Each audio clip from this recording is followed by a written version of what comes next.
Okay, let me take you away, or take us away from the economy. The next subject I would like to talk about is immigration reform. As you know, I'm a first-generation immigrant. This is still the land where everybody wants to come from, but many people have agreed that we need an immigration reform. What are your thoughts about that? Well, you know, when I became an attorney, the first thing that I wanted to do, and this decision was made before I even decided to go to USC Law School, because I was 9 when I decided I wanted to become a lawyer. But I decided to become an immigration lawyer. And the reason why I decided to do that is it was so difficult for us to be able to bring my grandmother over to join us. She was a subject of a lot of oppression in China at that time.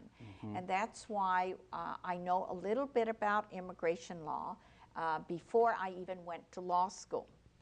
Now, I believe the immigration reform, which is the DREAM Act, which is being supported by my opponent, is the wrong way to go. Okay. And the reason why is it causes a lot of expenditures for the illegals that have come over here and violated the law. I believe that the immigration laws at the time that I started in immigration law also was very discriminatory, because it limited our Chinese population to 52 persons a year, whereas other countries had unlimited or thousands in their quota system. If you were 0.1% Chinese blood, you had to come under the Chinese quota. You could not come under the unlimited quota to which you would have otherwise been entitled to if you didn't have that 1/10 of Chinese blood. Right. But what is happening to the immigration system as being proposed under the DREAM Act is that there is a disproportionate number of Spanish illegals and Mexican and Latino illegals as compared to Asian illegals, simply because of the proximity of the borders. Right. So I think that's unfair. Because many of our Chinese have been waiting in line, waiting for that quota, and the other Asian countries have been waiting in line to come into this country. Right. And so we do need immigration reform. There is no question about it. And this country does need immigrants. But we must first take into account the security of our borders. The second thing we need to consider is take a look at our the nation's needs. If the nation needs certain jobs and certain talents, then those should take priority on a worker program, because it helps us, the country. And that worker program can also have an added element to it, that in terms of long-term job creation and long-term job longevity in this country, should include a path to citizenship. Okay. But in addition to that, we need to have a immigration reform to make it a process that is simpler to be able to unite families in a legal manner. Right. However, the DREAM Act provides free education for the illegals in a manner that is going to drain our system. We can't. The students nowadays can't even afford the small increases that are happening in the tuition nowadays. The schools have to cut because of the deficits. How are we going to provide for the education of all of the illegal immigrants? Right. And how are we providing, how are we going to have the funds to provide for the jobs that are necessary for the illegal immigrants in order to be able to adjust their status? So these things, it still is an economic matter that must be taken into account. Right. The last time that we had an amnesty bill under President Reagan, it did not work because, number one, we did not close our borders. Number two, we did not, we provided so much benefits that it made it so easy for them to come over. In fact, I have complaints from low-income persons that were born in this country who have gone to get assistance during these bad economic times. Right. They are being told simply, if you were an illegal, we could help you, but because you are not, we cannot help you. Right. That is wrong. Right.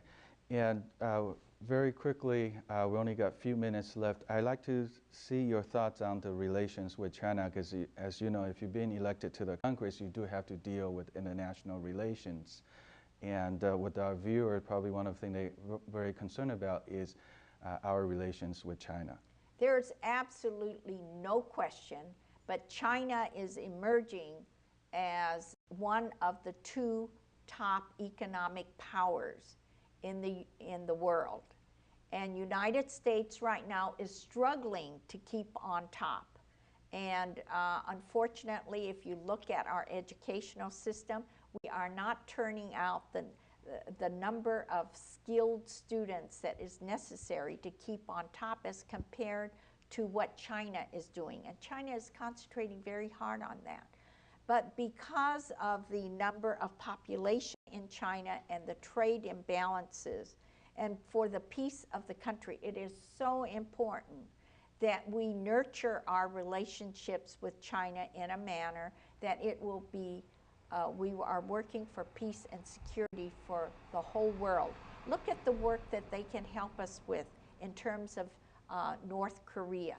Look at the job that they can do in terms of helping us in space, in missiles, and how they control the sale of the missiles. Right. It is just very imperative. But aside from the national level, the relationships that we should have should encourage the cultural and educational exchanges. Right. And be able to take the best from China to America and from the best of America to China.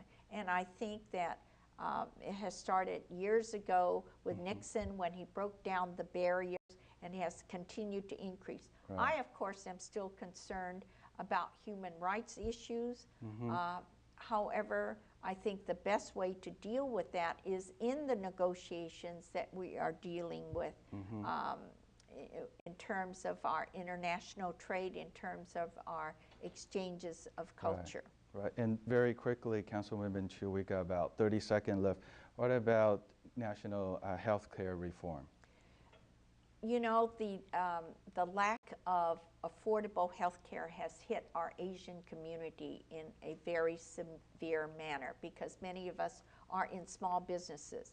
We need to look at the structure, provide coalitions where the small businesses can benefit from lower premium rates through coalitions of small business employers. Affordable health care is absolutely necessary. Nationalized health care is not. This country is not able to take care of the health care of our veterans, which is on a much smaller scale. They are not able to take care of the health care for our seniors that are on Medicare. We must keep the competitive system. There needs to be some level of affordable health care for all those who can be on the working force, and there is not at the present time. There is a better healthcare system for those who are on the welfare rolls than there are for the employees of the small businesses. That has to change because the small business owners can provide health care if it was affordable rates, and therefore our community would be in a better position. Okay. Thank you for coming to my show, Councilwoman Chiu, and we'll see you next time.